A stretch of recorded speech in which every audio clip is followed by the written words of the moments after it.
ಬಾಗಲಕೋಟೆಯಲ್ಲಿ ರಂಗೇರ್ತಾ ಇದೆ ಚುನಾವಣಾ ಅಖಾಡ. ಉಮೇಶ್ ಮೇಟಿ ಗೆಲ್ಲಿಸೋದಕ್ಕೆ ಸತೀಶ್ ಜಾರಕಿಹೊಳಿ ತಂತ್ರ ಹೆಣಿತಾ ಇದ್ದಾರೆ. ಶಿಗ್ಗಾವಿ ಚುನಾವಣೆಯಲ್ಲಿ ಮಾಡಿದ ತಂತ್ರ ಮತ್ತೆ ಪುನರಾವರ್ತನೆ. ಜಾರಕಿಹೊಳಿ ಬೆನ್ನಿಗೆ ನಿಂತ ಸಚಿವ ಆರ್.ಬಿ. ತಿಮ್ಮಾಪುರ್.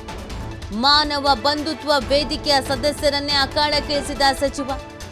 ಬೆಳಗಾವಿಯ 500 ಯುವಕರ ಪಡೆ ಉಪಚುನಾವಣಾ ಅಖಾಡಕ್ಕಿಳಿತಾರೆ. ಕ್ಷೇತ್ರದ ಪ್ರತಿ ಗ್ರಾಮದಲ್ಲೂ ಕೂಡ ಬೀಡು ಬಿಟ್ಟಿರುವಂಥದ್ದು ಯುವ ಪಡೆ.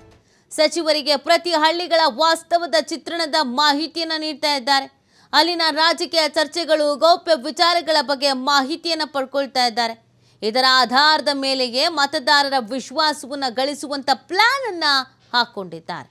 ಶಾಸಕರು, ಸ್ಥಳೀಯರ, ಕಾಂಗ್ರೆಸ್ ಕಾರ್ಯಕರ್ತರ ಮುಖಾಂತರವಾಗಿ ತಂತ್ರಗಾರಿಕೆಯನ್ನು ಹೆಣೆಯುವಂಥ ಕೆಲಸವನ್ನು ಈ ಮುಖಾಂತರವಾಗಿ ಮಾಡ್ಕೊಳ್ತಾ ಇರೋದು. ಮತದಾರರ ವಿಶ್ವಾಸ ಗಳಿಸೋದಕ್ಕೆ ಈ ಎಲ್ಲ ಥರದ ಪ್ರಯತ್ನಗಳಾಗ್ತಾ ಇದೆ. ಊರಿನ ಪ್ರಮುಖರನ್ನು ಮನವೊಲೈಸುವ ಮುಖಾಂತರವಾಗಿ ತಂತ್ರಗಾರಿಕೆ ಮಾಡ್ತಾ ಇದ್ದಾರೆ. ಹಳ್ಳಿಗಳಲ್ಲೂ ಸಭೆಗಳನ್ನು ನಡೆಸ್ತಾ ಇರುವಂಥದ್ದು ಸತೀಶ್ ಜಾರಕಿಹೊಳಿ. ನೋಡಿ, ಸಚಿವರಿಗೆ ಪ್ರತಿ ಹಳ್ಳಿಗಳ ವಾಸ್ತವದ ಚಿತ್ರಣದ ಮಾಹಿತಿಯನ್ನು ವಿವರಿಸ್ತಾ ಇದ್ದಾರೆ. ಹಳ್ಳಿಗಳಲ್ಲೂ ಕೂಡ ಸಭೆಗಳನ್ನು ನಡೆಸ್ತಾ ಇರೋದು. ಈಗ ಹೇಗಿದೆ ಮತದಾರರ ಮೂಡ್, ಯಾರು ಪರವಾಗಿ ಮತ ಹಾಕಬೇಕು ಅನ್ನೋದಿದೆ. ಮೈಂಡ್ಸೆಟ್ ಏನು ನೋಡಿ, ಜನರ ಮೈಂಡ್ಸೆಟ್ ಅರ್ಥ ಆಗ್ಬಿಟ್ರೆ ನೆಕ್ಸ್ಟ್ ಸ್ಟ್ರಾಟರ್ಜಿ ಏನು ಮಾಡ್ಕೊಳ್ಬಹುದು ಅನ್ನೋದು ಗೊತ್ತಾಗ್ಬಿಡುತ್ತೆ. ಯಾವುದಕ್ಕೆ ಬೇಸರ ಇದೆ, ಯಾವುದಕ್ಕೆ ಅಸಮಾಧಾನ ಇದೆ ಅನ್ನೋದು ತಿಳ್ಕೊಬಿಟ್ರೆ ಅದನ್ನು ಶಮನ ಮಾಡಿಬಿಡ್ಬೋದು. ಅಥವಾ ಏನು ಬಯಸ್ತಾ ಇದ್ದಾರೆ ಅಂತ ಗೊತ್ತಾಗ್ಬಿಟ್ರೆ ಅದನ್ನು ನೀಡ್ತೀವಿ ಅಂತ ಭರವಸೆಯನ್ನಾದರೂ ಕೊಡ್ಬೋದು. ಎಲ್ಲಿ ನಾವು ವೀಕ್ ಆಗಿದ್ದೀವಿ, ಎಲ್ಲಿ ನಾವು ವರ್ಕ್ ಮಾಡಬೇಕು, ಹೇಗೆ ಸ್ಟ್ರಾಂಗ್ ಆಗಬೇಕು, ಇದೆಲ್ಲವನ್ನು ತಿಳ್ಕೊಳ್ಬೋದು. ಅದಕ್ಕೆ ಅಂತಾನೆ ಇವ್ರದ್ದೇ ಒಂದು ಟೀಮ್ ಇದೆ. ಈ ಟೀಮ್ ಅವಾಗವಾಗ ಆ್ಯಕ್ಟಿವ್ ಆಗ್ತಾ ಇರುತ್ತೆ. ಸತೀಶ್ ಜಾರಕಿಹೊಳಿ ಅವರ ನಿರ್ದೇಶನದ ಮೇರೆಗೆ ಆ ಟೀಮ್ ಆ್ಯಕ್ಟಿವ್ ಆಗುತ್ತೆ. ಆ ಟೀಮ್ ಕೆಲಸ ಇಷ್ಟೇ, ತಂತ್ರಗಾರಿಕೆಯನ್ನು ಮಾಡೋದಕ್ಕೆ ಸಹಾಯ ಮಾಡೋದು. ಜನರ ಮನಸ್ಥಿತಿಗೆ ಏನಿದೆ, ಈಗ ಎಲೆಕ್ಷನ್ ಅಂತ ಬಂದಾಗ ಏನು ಹೇಳ್ತಾರೆ, ಯಾರು ಪರವಾಗಿದೆ, ಅವ್ರನ್ನ ಹೆಂಗೆ ಮನವೊಲಿಸ್ಕೊಳ್ಳೋದು, ನಾವು ಏನು ಪ್ಲ್ಯಾನ್ ಮಾಡ್ಕೊಳ್ಳೋದು, ನಾವು ಏನು ಸ್ಟ್ರಾಟರ್ಜಿ ಮಾಡೋದು, ಚುನಾವಣೆಯನ್ನು ಎದುರಿಸೋದು ಹೆಂಗೆ. ಪ್ರತಿ ಗ್ರಾಮಗಳಲ್ಲೂ ಬೀಡ್ಬಿಟ್ಟಿದ್ದಾರೆ. ಪ್ರತಿ ಒಬ್ಬೊಬ್ಬರು ಮನೆಗೂ ಹೋಗಿ ಡಿಸ್ಕಸ್ ಮಾಡ್ಕೊಂಡು ಬರ್ತಾರೆ. ಯಾರಿಗೆ ಓಟ್ ಹಾಕ್ತೀರಾ ಅಂತ ಕೇಳದೆ ಇದ್ರೂ ಏನು ನಡೀತಾ ಇದೆ ಅನ್ನೋದನ್ನು ತಿಳ್ಕೊಳ್ಳೋ ಪ್ರಯತ್ನ ಆಗತ್ತೆ.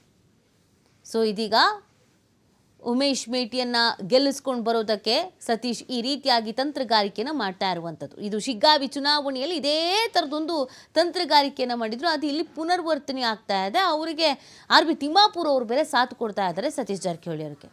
ಮಾಹಿತಿ ನೀಡ್ತಾರೆ ನಮ್ಮ ಪ್ರತಿನಿಧಿ ಶಿವು. ಬಾಗಲಕೋಟೆಯನ್ನು ಗೆದ್ದುಕೊಂಡು ಬರಲೇಬೇಕು ಅನ್ನುವಂಥದ್ದು. ಸತೀಶ್ ಜಾರಕಿಹೊಳಿ ಅವರ ಹೆಗಲಿಗೆ ಬೇರೆ ಜವಾಬ್ದಾರಿ ವಹಿಸಿದ್ದಾರೆ. ಏನೆಲ್ಲ ಸ್ಟ್ರಾಟರ್ಜಿಗಳಾಗ್ತಾ ಇದೆ, ಎಷ್ಟು ಮಟ್ಟಿಗೆ ಇದು ಪೂರಕ ಆಗಬಹುದು ಕಾಂಗ್ರೆಸ್ಗೆ?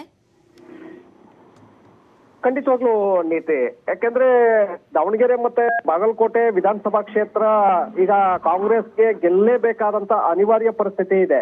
ಮುಖ್ಯಮಂತ್ರಿಗಳಿಗೂ ಕೂಡ ಇದು ಪ್ರತಿಷ್ಠೆಯ ಒಂದು ಪಣ. ಹಾಗೆ ಡಿ.ಕೆ. ಶಿವಕುಮಾರ್ ಅವರಿಗೂ ಕೂಡ ಕೆಪಿಸಿಸಿ ಅಧ್ಯಕ್ಷರಾಗಿರೋದ್ರಿಂದ ಸಹಜವಾಗಿ 2 ಕ್ಷೇತ್ರಗಳನ್ನು ಬರುವಂತಹ ಜವಾಬ್ದಾರಿ ಇದೆ. ಹಾಗಾಗಿ ಬಾಗಲಕೋಟೆಯಲ್ಲಿ ಬಹಳ ಸ್ಟ್ರಾಂಗ್ ಇದ್ದಾರೆ ಬಿಜೆಪಿ ಅಭ್ಯರ್ಥಿ. ಹಾಗಾಗಿ ಅಲ್ಲಿ ಬಿಜೆಪಿ ಅಭ್ಯರ್ಥಿಯನ್ನ ಸೋಲಿಸಬೇಕಾದ್ರೆ ಸಾಕಷ್ಟು ರಣತಂತ್ರಗಳನ್ನ ಅಲ್ಲಿ ಮಾಡ್ಬೇಕಾಗತ್ತೆ. ಹಾಗಾಗಿ ಮುಖ್ಯಮಂತ್ರಿಗಳು ಸತೀಶ್ ಜಾರಕಿಹೊಳಿ ಅವರನ್ನ ಅಲ್ಲಿ ಅಖಾಡಕ್ಕೆ ಇಳಿಸಿದ್ದಾರೆ. ಅದರ ಜೊತೆಗೆ ಆರ್.ಬಿ. ತಿಮ್ಮಾಪುರ್ ಅವರನ್ನು ಕೂಡ ಕಣಕ್ಕೆ ಇಳಿಸಿದ್ದಾರೆ.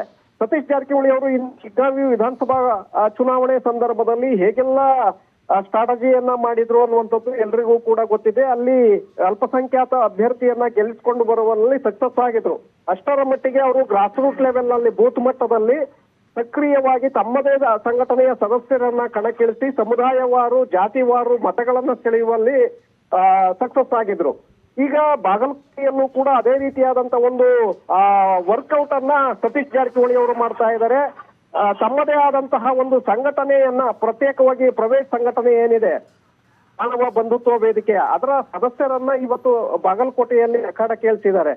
ಸುಮಾರು 500 ಜನ ಯುವಕರನ್ನ ಪ್ರತಿ ಗ್ರಾಮಗಳಿಗೆ ಅವರು ಡೆಪ್ಯೂಟ್ ಮಾಡುವ ಮೂಲಕ ಅಲ್ಲಿ ಪ್ರತಿಯೊಂದು ರಾಜಕೀಯ ಚಟುವಟಿಕೆಗಳು ಹೇಗಾಗ್ತಾ ಇದೆ, ಮತ್ತೆ ಅಲ್ಲಿ ಮತದಾರರ ವಿಶ್ವಾಸವನ್ನ ಯಾವ ರೀತಿಯಾಗಿ ಗಳಿಸ್ಕೊಳ್ಬೇಕು, ಅಲ್ಲಿರುವಂತಹ ವಾತಾವರಣ ಹೇಗೆ, ಇದರ ಅಂಕಿ ಅಂಶಗಳನ್ನ ಪ್ರತಿಯೊಂದು ಪ್ರತಿನಿತ್ಯ ಅದನ್ನ ಪಡೆಯುವ ಮೂಲಕ ಎಲ್ಲಿ ಏನನ್ನ ಸರಿಪಡಿಸ್ಕೊಳ್ಬೇಕು, ಮತ್ತೆ ಯಾವ ನಾಯಕರನ್ನ ನಾವು ಅಲ್ಲಿ ಜನರನ್ನ ವಿಶ್ವಾಸಕ್ಕೆ ತೆಗೆದುಕೊಳ್ಳೋದಕ್ಕೆ ಅವರನ್ನ ನಾವು ಪ್ರಯತ್ನ ಮಾಡಬೇಕು. ಈ ರೀತಿಯಾದಂತ ಒಂದು ವರ್ಕೌಟ್ ಅನ್ನ ಬಹಳ ಸ್ಟ್ರಾಂಗ್ ಆಗಿ ಸತೀಶ್ ಜಾರಕಿಹೊಳಿ ಅವರು ಮಾಡ್ತಾ ಇದ್ದಾರೆ. ತಮ್ಮದೇ ಆದಂತಹ ಒಂದು ಟೀಮ್ ಅನ್ನ ಪ್ರತಿ ಗ್ರಾಮಗಳಲ್ಲಿ ಬಿಡುವ ಮೂಲಕ ಅಲ್ಲಿನ ಮಾಹಿತಿಗಳನ್ನ ಪಡೆಯೋದು, ಮತ್ತೆ ಅಲ್ಲಿರುವಂತಹ ಸ್ಥಳೀಯ ನಾಯಕರು ಯಾರು ಸಮರ್ಥರಿದ್ದಾರೆ ಅವರ ಮನೆಗಳಿಗೆ ಭೇಟಿಯನ್ನ ಕೊಡೋದು, ಅವರ ಮನೆಗಳಲ್ಲಿ ಕಾಫಿ ಟೀ ಕುಡಿಯುವ ಮೂಲಕ ಸಭೆಗಳನ್ನ ಮಾಡೋದು, ಜಾತಿಗಳ ಸಮುದಾಯಗಳ ಮತಗಳನ್ನ ತಮ್ಮ ಹತ್ರ ಕಾಂಗ್ರೆಸ್ ಅಭ್ಯರ್ಥಿಯನ್ನ ಗೆಲ್ಲಿಸಿ ಅಂತೇಳಿ ಅವರನ್ನ ಮನವೊಲಿಸುವಂತ ಒಂದು ಪ್ರಯತ್ನವನ್ನ ಬಹಳ ಸ್ಟ್ರಾಂಗ್ ಆಗಿ ಮಾಡ್ತಾ ಇದ್ದಾರೆ. ಇದರ ಒಂದು ಕ್ರೆಡಿಟ್ ಕೂಡ ಮುಖ್ಯಮಂತ್ರಿಗಳಿಗೆ ಸಿಗುತ್ತೆ ನಂತರದಲ್ಲಿ.